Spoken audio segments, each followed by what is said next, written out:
Today, I want to talk about something near and dear to my heart, and that is fasting and women's health.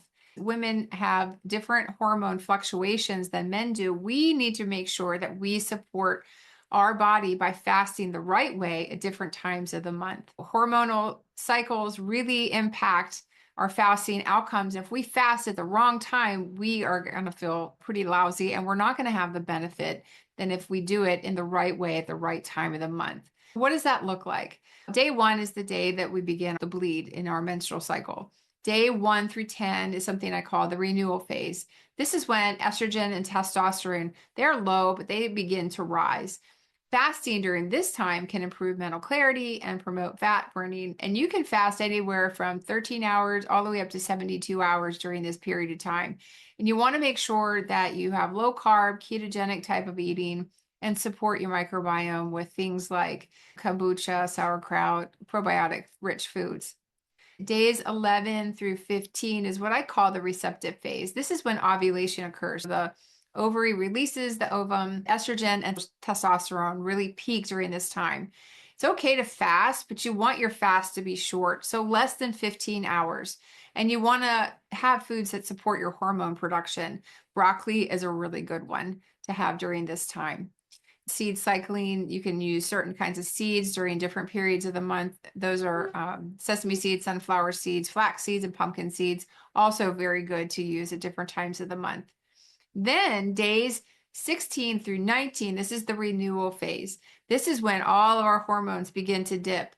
If you want to fast, then I would recommend doing like a 16 to 20 hour fast, ketogenic, culture, probiotic foods, that kind of thing.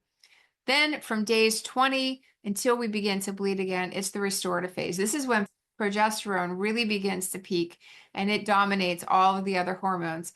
We do not want to fast during this period of time. When we fast during this period of time, progesterone goes up, cortisol also goes up. If we fasted and we put that stress on the body, our cortisol would spike and it creates things like panic, anxiety, all kinds of things. Just imagine fight or flight all the time. You don't want to do that. Eat those hormone supporting foods and then make these your feast days that we talked about. No fasting, raise your carbohydrate intake. When we fast as a woman, our hormones are impacted differently. So we can improve our sensitivity to insulin, we can balance our hormones and improve our energy production, but we have to make sure that we do it in a specific way during specific times of the month. What do we do if you're someone like me? I don't have a cycle anymore. I am postmenopausal. What do you do if you have an irregular cycle? Irregular cycles, let's start with a shorter fasting windows and gradually extend it. Fasting is known and has been proven to help actually balance your hormones, so your cycles should actually start to improve. If you're in that perimenopause or menopause, postmenopause kind of state like I am, then longer fasts can help to balance estrogen and can reduce weight gain that's caused by insulin resistance in a lot of people my age. Then what about thyroid? Thyroid function really can take a dump when we are in these metabolic inflexibility states. We want to support our thyroid with shorter fasts and nutrient-dense foods, and then gradually work your way as your hormone production starts to get optimized. Your thyroid should start to improve, and then you might be able to fast longer. Thyroid and your adrenal glands are tightly connected, and you don't want to stress your adrenals too much. Then work your way up until your thyroid function and your adrenal function begin to improve. There is one other thing I wanted to mention with the hormones and women, and that's something called oxytocin. Oxytocin is actually the hormone that when you are having a baby, it's what causes the uterus to contract.